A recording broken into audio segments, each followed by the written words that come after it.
И нека да видим кой ще спрем. Здравейте! Чакай малко, че искат да ме интервюират тук на Витишка. Да, затваряме, след малко ще ти звъня. Айде.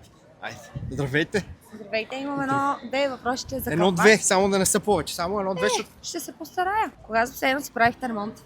аз съм постоянно в един огромен ремонт. Живея на къща и съм постоянно в ремонти по градината, по къщата, по гаража, навсякъде. И какво ви е мнението? Мнението за ремонтите ли? Ето тук ми е дошло. Защо?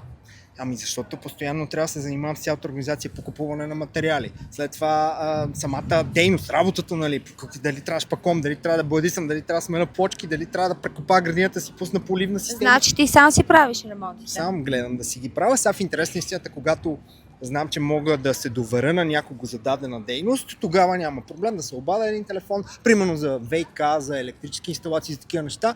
Имам хора, на които мога да се доверя и им се обаждам. Би ли се доверил на нас? Кои сте вие? Тоби Строй. Тоби Строй. Да, Тоби може Строй да ни ремонт. Какво се последваш. Къде? В В TikTok? социалните мрежи, да, в TikTok. Следваме Тоби Строй. Готово. Показвам. Чудесно.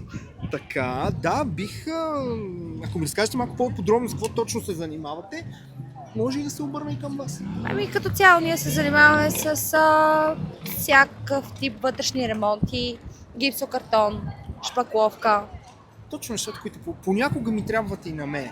Да. Добре, а как имате си бригада, хора си работят за вас, как става целият? Общо, взето гледаме да работим с бригади и хората да са доволни, защото 90% от хората не са доволни от майсторите. Затова стигат до момента като мене, в който почват да си правят всичко сами. Ами да, хора, не си правете сами ремонтите.